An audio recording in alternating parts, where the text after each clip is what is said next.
வணக்கம். முன் செய்திகளுக்காக ஸ்ரீதேவி. இன்றைய முதன்மை செய்திகள். ஜிப்மர் மருத்துவமனையில் உறவினர்கள் முற்றுகை. சிகிச்சை அளிக்க மறுத்து காலம் கடத்தியதால் தனியார் பள்ளி ஆசிரியர் பலியானதாக ஆவேசம்.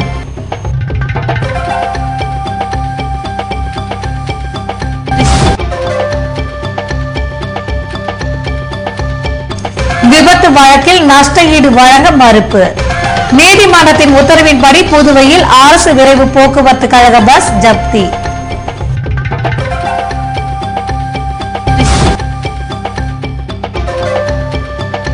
போலீஸ் காவல் முடிந்து நீதிமன்றத்தில் ஆஜர்.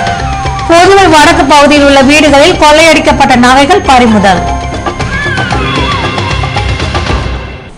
இனி விரிவான செய்திகள். சிகிச்சை அளிக்க தாமதமானதால் ஆசிரியர் இறந்ததாக கூறி அவரது உறவினர்கள் ஜிப்மர் மருத்துவமனையை முற்றுகையிட்டதால் பரபரப்பு காணப்பட்டது. அரியலூர் மாவட்டம் ஜெயங்கொண்டத்தை அடுத்த ஆண்டிமடத்தை சேர்ந்த பொன்னுசாமி என்பவர் தனியார் பள்ளியில் பணியாற்றி வந்தார். சர்க்கரை நோயால் அவதிப்பட்டு வந்த அவருக்கு 2 கால்களும் பாதிக்கப்பட்டது. இதனால் அவர் மேல் சிகிச்சைக்காக ஜிப்மருக்கு வியாழக்கிழமை இரவு அழைத்து வரப்பட்டார். அவரை பரிசோதித்த மருத்துவர்கள் அவசர சிகிச்சை பிரிவில் சேர்க்க மறுப்பு தெரிவித்ததுடன் புற நோயாளிகள் சிகிச்சை பிரிவிற்கு வெள்ளிக்கிழமை காலை அழைத்து வரும்படி திருப்பி அனுப்பியுள்ளனர். இதனால் செய்வது அறியாது திகைத்த உறவினர்கள் வேறு வழி இல்லாமல் பொன்னுசாமியை இரவு முழுவதும் காரிலேயே வைத்திருந்தனர். இதற்கிடையில் வெள்ளிக்கிழமை காலை 6 மணிக்கு பொன்னுசாமியின் உடல்நிலை மோசம் அடைந்ததால் அவரை அவசர சிகிச்சை பிரிவிற்கு அழைத்து சென்றுள்ளனர். ஆனால் சிகிச்சை அளிக்காத காரணத்தினால் மீண்டும் காருக்கு கொண்டு சென்ற போது பொன்னுசாமி மரணம் அடைந்தார். இதனால் ஆத்திரமடைந்த உறவினர்கள் ஜிப்மர் அவசர சிகிச்சை பிரிவை முற்றுகையிட்டதுடன் அலட்சியத்துடன் நடந்து கொண்ட டாக்டர் மீது நடவடிக்கை எடுக்கும்படி வலியுறுத்தினர். இதனைத் தொடர்ந்து சம்பவ இடத்திற்கு வந்த போலீசார் உறவினர்களை சமாதானப்படுத்தி பொன்னுசாமியின் உடலை ஊருக்கு அனுப்பி வைத்தனர். புதுவை நீதிமன்ற உத்தரவின்படி விபத்தில் இறந்தவருக்கு நஷ்ட ஈடு வழங்க தவறியதால் அரசு விரைவு போக்குவரத்து கழக பஸ் ஜப்தி செய்யப்பட்டது. புதுவை அரியாங்குப்பம் சண்முகார் நகரில் வசிக்கும் பாவாடை ராயன் என்பவரின் தந்தை ராமலிங்கம் கடந்த 2007ஆம் ஆண்டு ஜூலை 14ஆம் தேதி சாலை விபத்தில் மரணமடைந்தார். இந்த வழக்கில் அரசு விரைவு போக்குவரத்து கழகம் 3,45,000 ரூபாயினை நஷ்ட ஈடாக வழங்க வேண்டும் என்று கடந்த 2010ஆம் ஆண்டு உத்தரவிட்டது. ஆனாலும் நஷ்ட ஈடு வழங்கவில்லை என்பதால் விரக்தி அடைந்த பாவாடை ராயன் மீண்டும் நீதிமன்றத்தில் முறையிட்டு 5 லட்சம் ரூபாய் நஷ்ட ஈடு வழங்கும்படி வற்புறுத்தினார். இதனை விசாரித்த புதுவை 3வது கூடுதல் மாவட்ட நீதிமன்ற நீதிபதி அரசு விரைவு போக்குவரத்து கழக பஸ்ஸை ஜப்தி செய்யும்படி உத்தரவிட்டார். இதனால் நீதிமன்ற ஊழியர்கள் வெள்ளிக்கிழமையன்று புதுவை பஸ் நிலையத்தில் அரசு விரைவு போக்குவரத்து கழக பஸ்ஸினை ஜப்தி செய்தனர். புதுவையில் பிடிப்பட்ட சிதம்பரம் கொள்ளையர்களின் போலீஸ் காவல் முடிவடைந்ததை தொடர்ந்து அவர்கள் நீதிமன்றத்தில் ஆஜர்படுத்தப்பட்டனர். புதுவை முதலியார்பேட்டை போலீசார் கடந்த சில வாரங்களுக்கு முன்பாக ரோந்து பணியில் ஈடுபட்டிருந்த போது சிதம்பரத்தை சேர்ந்த கொள்ளையர்கள் சிக்கினர். இந்த கும்பல் பல்வேறு வீடுகளை உடைத்து 50 பவுன் நகை மற்றும் 20 லட்சம் ரூபாய் மதிப்புள்ள பொருட்கள் பறிமுதல் செய்யப்பட்டன. இந்த கொள்ளை கும்பலிடம் இருந்து புதுவை போலீசார் நகை பணம் பெற்றதாக குற்றச்சாட்டுகள் எழுந்ததை தொடர்ந்து சிஐடி போலீசார் விசாரணை மேற்கொண்டனர். இந்நிலையில் சிதம்பரம் கொள்ளை கும்பல் வடக்கு பகுதியில் உள்ள வீடுகளிலும் திருடியிருப்பது விசாரணையில் கண்டுபிடிக்கப்பட்டது. இதனை அடுத்து கொள்ளை கும்பலை போலீஸ் காவலில் எடுத்து விசாரித்ததின் அடிப்படையில் 48 பவுன் நகை, 30,000 ரொக்கம் போன்றவை கைப்பற்றப்பட்டது. இதனைத் தொடர்ந்து சிதம்பரம் கொள்ளையர்கள் நீதிமன்றத்தில் ஆஜர்படுத்தப்பட்டு சிறையில் அடைக்கப்பட்டனர்.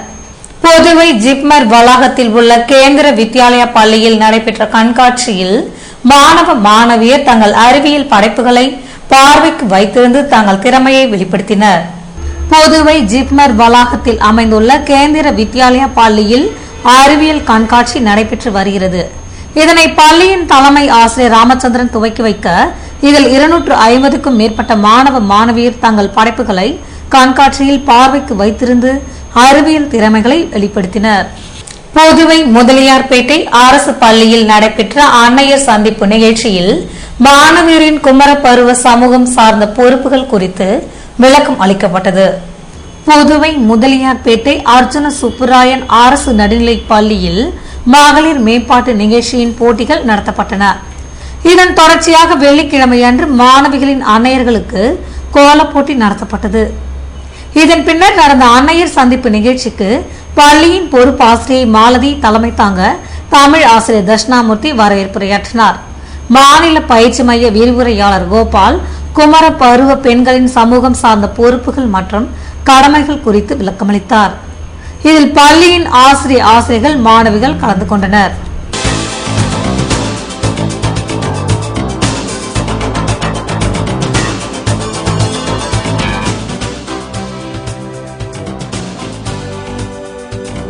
அக்டோபர் 13ஆம் தேதி இந்திரா நகர் இடைத்தேர்தல். தொகுதி முழுவதும் அதிமுக நிர்வாகிகள் கட்சியினர் வீடு வீடாக சென்று வாக்கு சேகரிப்பு.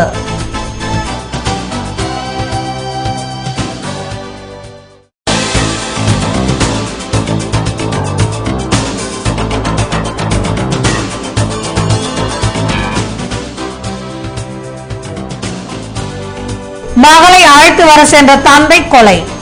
பண தகராறில் கூலிப்படையை ஏவி கொலை செய்த தம்பதியரை பிடிக்க போலீஸ் தீவிரம்.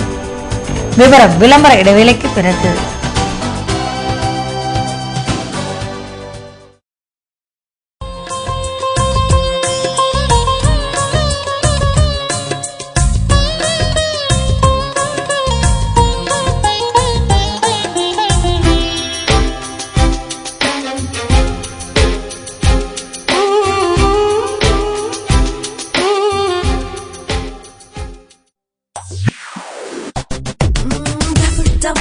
Double offer.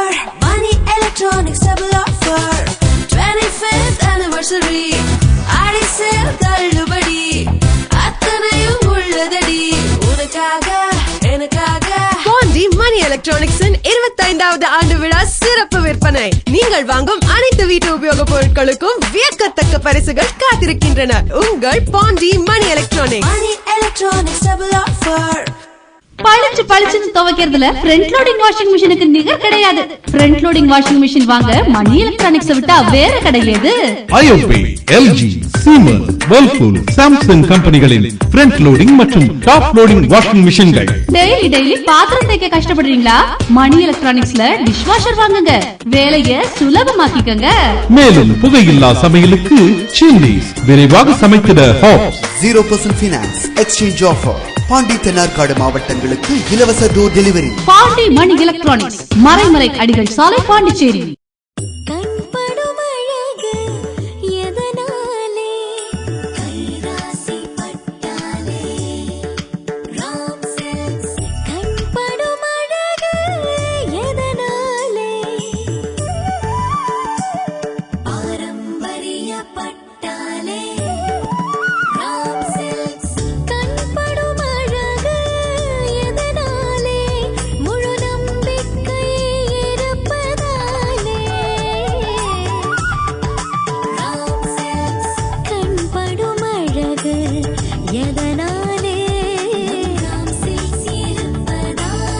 காண்போர் கண்படும் பாரம்பரிய பட்டிற்கு ராம் சில்க்ஸ் பாண்டிச்சேரி என்றும் உங்கள் கைராசி குடும்ப கடை.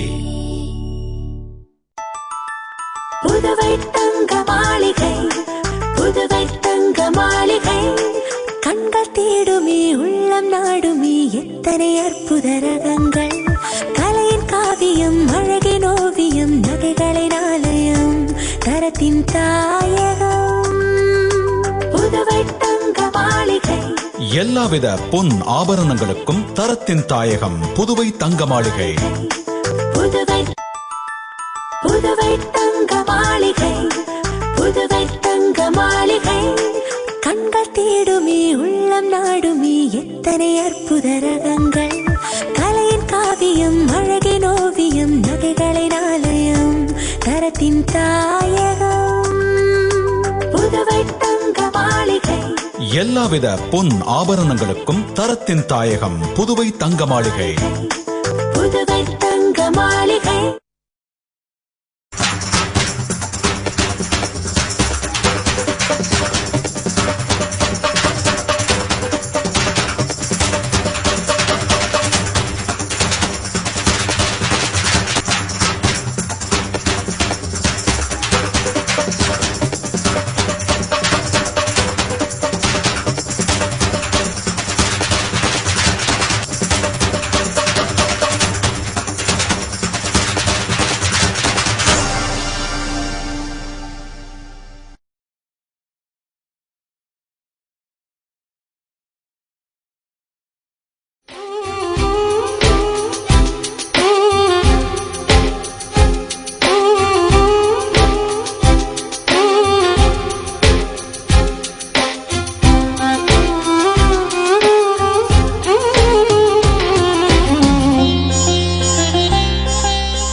செய்திகள் தொடர்கின்றன.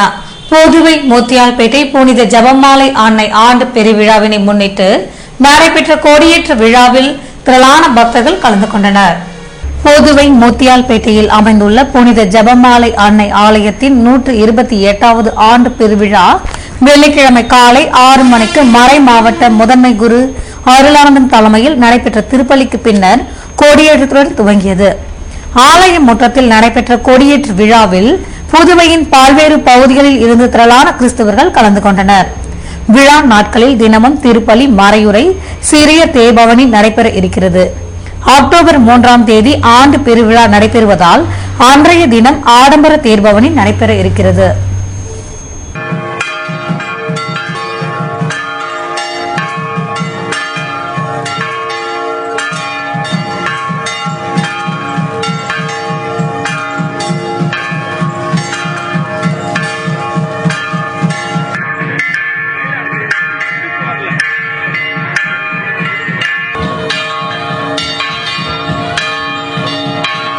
புதுவை வேதபுரீஸ்வரர் கோவிலில் உள்ள நவராத்திரி கொலு பொம்மை கண்காட்சியை பார்வையிடும் மக்கள் அதில் உள்ள பொம்மைகளை வாங்குவதில் ஆர்வம் காட்டி வருகின்றனர். நவராத்திரி விழாவினையொட்டி வீடுகள் மற்றும் கோவில்களில் அலங்கரிக்கப்படும் கொலுவிற்கு தேவையான பொம்மை உள்ளிட்ட பொருட்கள் வேதபுரீஸ்வரர் கோவிலில் கண்காட்சியாக வைக்கப்பட்டுள்ளது. அனைத்து வயதினரையும் கவர்ந்திழுக்கும் வகையில் பொம்மைகள் மற்றும் அலங்கார பொருட்கள் விற்பனைக்கு வைக்கப்பட்டுள்ளதால் அவைகளை வாங்குவதில் மக்கள் ஆர்வம் காட்டி வருகின்றனர். நவராத்திரி விழாவின் காரணமாக பல்வேறு வீடுகளில் கொலு அமைப்பதில் இல்லத்தரசிகள் தீவிரம் காட்டி வருகின்றனர். புதுவை இந்திரா நகர் தொகுதி இடைத்தேர்தலையொட்டி அதிமுக வேட்பாளர் பாஸ்கருக்கு ஆதரவாக கட்சியின் நிர்வாகிகள் வீடு வீடாக சென்று வாக்குகள் சேகரித்தனர். புதுவை இந்திரா நகர் சட்டமன்ற தொகுதி இடைத்தேர்தல் அக்டோபர் 13ஆம் தேதி நடைபெற இருக்கும் நிலையில் இதற்கான வேட்புமனு தாக்கல் திங்கட்கிழமை துவங்கியது. கடந்த தேர்தலின் போது அதிமுக கூட்டணியில் இடம்பெற்ற என்ஆர் காங்கிரஸ் வெளியேறி உள்ளதால் இந்த தேர்தலில் அதிமுக தனித்து போட்டியிடுகிறது. இந்த இடைத்தேர்தலில் அதிமுக வேட்பாளராக மாநில பொருளாளர் பாஸ்கர் போட்டியிடுவதால் அவர் புதன்கிழமை காலை கட்சியினருடன் ஊர்வலமாக சென்று தொழிலாளர் நலத்துறை அலுவலகத்தில் தனது வேட்பு மனுவினை தாக்கல் செய்தார். இந்திரா நகர் இடைத்தேர்தலில் அதிமுக வேட்பாளர் வேட்புமனு தாக்கல் செய்துள்ள நிலையில் அக்கட்சியினர் வெள்ளிக்கிழமையன்று வீடு வீடாக சென்று வாக்குகள் சேகரித்தனர். அப்போது மாநில செயலாளர் அன்பழகன், சட்டமன்ற உறுப்பினர்கள் ஓம் சக்தி சேகர், புருஷோத்தமன், பெரியசாமி, பாஸ்கர் மற்றும் நிர்வாகிகள் உடன் இருந்தனர். புதுவையில் நீதிமன்றம் அருகே பள்ளிக்கு சென்ற வாலிபரை வழிமறித்து கொலை செய்த சம்பவத்தில் தொடர்புடைய குற்றவாளிகளை போலீசார் தேடி வருகின்றனர். புதுவையில் தொடர்ந்து நடைபெற்று வரும் கொலைகளால் மக்கள் கடும் பீதி அடைந்துள்ளனர். புதுவை எல்லைப்பிள்ளை சாவடி சாய்ராம் அடுக்குமாடி குடியிருப்பில் வசித்து வந்த பேட்ரிக் என்பவர் அருமாத்தபுரத்தில் லேத் நடத்தி வந்தார். இவர் வியாழக்கிழமை மாலை வானரப்பேட்டையில் உள்ள தனியார் பள்ளியில் படித்து வரும் மகளை அழைத்து வருவதற்காக மோட்டார் சைக்கிளில் சென்று கொண்டிருந்தார். அப்போது அவரை காரில் விரட்டி சென்ற ஒரு கும்பல் ஏஎப்டி மில் தண்டவாளம் அருகே வழிமறித்து சராமரியாக அரிவாளால் வெட்டியதில் சம்பவ இடத்திலேயே மரணமடைந்தார். இதனை அறிந்து சம்பவ பகுதிக்கு 1 மணி நேரத்திற்கு பின்னர் வந்த போலீசார் பேட்ரிக் உடலை கைப்பற்றி மருத்துவமனைக்கு அனுப்பி வைத்ததுடன் ஏஎப்டி மைதானம் அருகில் கிடந்த அரிவாளை கண்டெடுத்தனர். விசாரணையில் கொடுத்த பணத்தை திரும்ப கேட்ட பிரச்சனையில் கூலி படையினர் பேட்ரிக்கை கொலை செய்திருப்பது தெரியவந்துள்ளது. இது குறித்து வழக்கு பதிவு செய்துள்ள போலீசார் கூலி படையினரை தேடி வருகின்றனர். புதுவையில் அடிக்கடி நடைபெற்று வரும் கொலை சம்பவங்களால் பொதுமக்கள் கடும் அச்சமடைந்துள்ளனர். புதுவை நெல்லித்தோப்பில் மின் கசிவினால் ஏற்பட்ட தீ விபத்தில் பொருட்கள் எரிந்து சாம்பலாகின. புதுவை மார்க்கெட்டின் பின்புறம் உள்ள கொட்டகையில் வெள்ளிக்கிழமையன்று காலை திடீர் தீ விபத்து ஏற்பட்டது. இதனை கண்டு அதிர்ச்சியடைந்த அப்பகுதி மக்கள் தீயணைப்பு நிலையத்திற்கு தகவல் தெரிவித்தனர். அவர்கள் விரைந்து சென்று தீயை கட்டுப்படுத்தியதால் பெரும் விபத்து தடுக்கப்பட்டது. மின்கசிவு காரணமாக ஏற்பட்ட தீ விபத்தில் அங்கிருந்த பொருட்கள் சேதம் அடைந்துள்ளன. இருப்பினும் இது குறித்து போலீசார் வழக்கு பதிவு செய்து விசாரணை நடத்தி வருகின்றனர். விளம்பர இடைவெளிக்கு பிறகு செய்திகள் தொடரும்.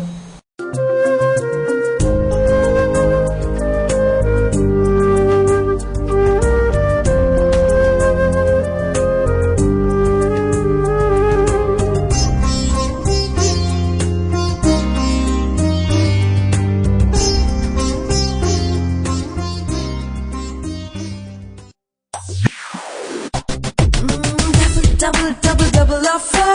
Money Electronics double offer. 25th anniversary. ஆடி சேல் தள்ளுபடி. அத்தனையும் உள்ளதடி. உனக்காக எனக்காக. பாண்டி மணி எலக்ட்ரானிக்ஸின் 25வது ஆண்டு விழா சிறப்பு விற்பனை. நீங்கள் வாங்கும் அனைத்து வீட்டு உபயோக பொருட்களுக்கும் வியக்கத்தக்க பரிசுகள் காத்திருக்கின்றன. உங்கள் பாண்டி மணி எலக்ட்ரானிக்ஸ். மணி எலக்ட்ரானிக்ஸ் டபுள் ஆஃபர்.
புதுச்சேரி தங்க கனவுகள் நனவாக.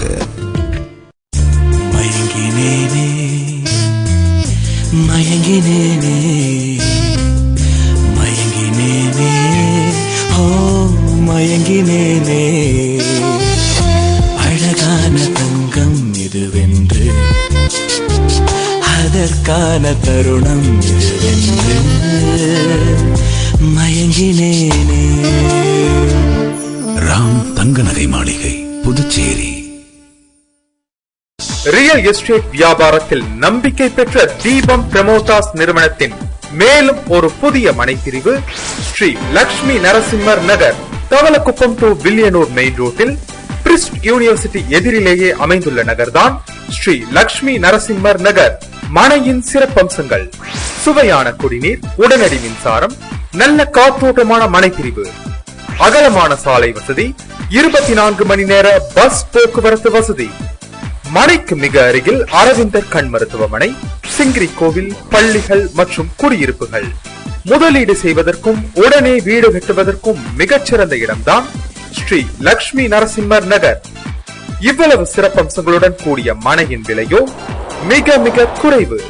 மேலும் விவரங்களுக்கு தீபம் பிரமோட்டாஸ், செல் 9894236198, 97869909557.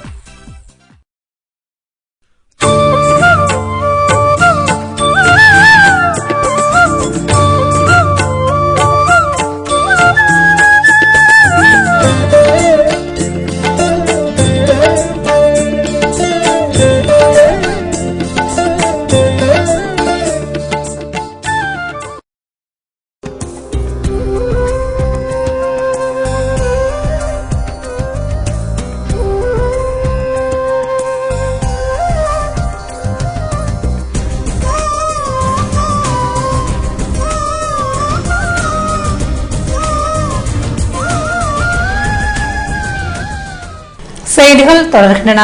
உழவர்கரை நகராட்சிக்கு உட்பட்ட பகுதிகளில் குப்பைகளை அகற்ற நடவடிக்கை எடுக்க வேண்டும் என்று பாரதிய ஜனதா கட்சியின் செயற்குழு கூட்டத்தில் வலியுறுத்தப்பட்டுள்ளது. புதுவை உழவர்கரை மாவட்ட செயற்குழு கூட்டம் செல்வநாதன் வரவேற்பு மகாலில் வியாழக்கிழமை மாலை நடைபெற்றது. மாவட்ட தலைவர் ரவிச்சந்திரன் தலைமை தாங்க மாநில செயலாளர் சுவாமிநாதன் முன்னிலை வகித்தார். சிறப்பு அழைப்பாளர்களாக மாநில தலைவர் தாமோதர், மாநில பொதுச் செயலாளர் அன்பு செல்வம், முன்னாள் தலைவர்கள் விஸ்வேஸ்வரன், கேசவலு மற்றும் பலர் கலந்து கொண்டனர். கூட்டத்தில் உழவர்கரை தொகுதியில் சாலை சீரமைப்பு மற்றும் பஸ் வசதி செய்து தர வேண்டும் என்றும், உழவர்கரை நகராட்சிக்கு உட்பட்ட பகுதிகளில் குப்பைகளை அகற்ற நடவடிக்கை எடுக்க வேண்டும் என்றும் தீர்மானம் நிறைவேற்றப்பட்டன.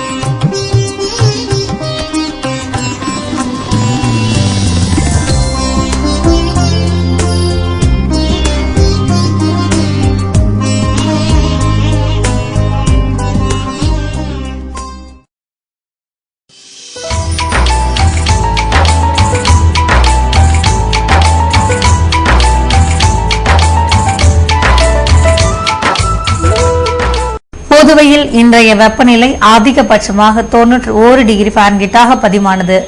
நாளைய வானிலை 91 டிகிரி ஃபாரன்ஹீட்டாக காணப்படுவதுடன் மழை பொழிய வாய்ப்பிருப்பதாக வானிலை மையம் தெரிவித்துள்ளது.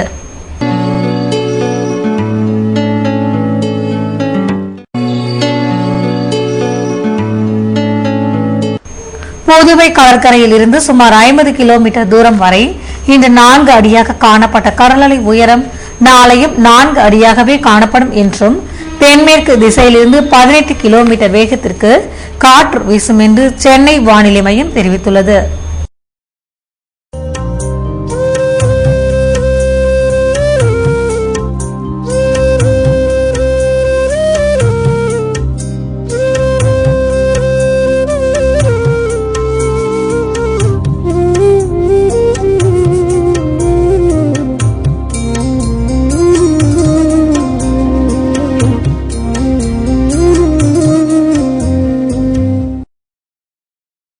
மீண்டும் இன்றைய முதன்மை செய்திகள். ஜிப்மர் மருத்துவமனையில் உறவினர்கள் முற்றுகை. சிகிச்சை அளிக்க மறுத்து காலம் கடத்தியதால் தனியார் பள்ளி ஆசிரியர் பலியானதாக ஆவேசம்.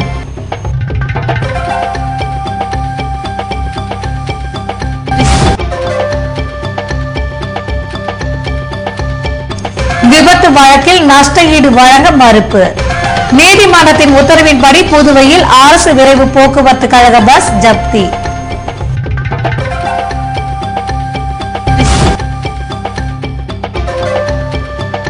போலீஸ் காவல் முடிந்து நீதிமன்றத்தில் ஆஜர்.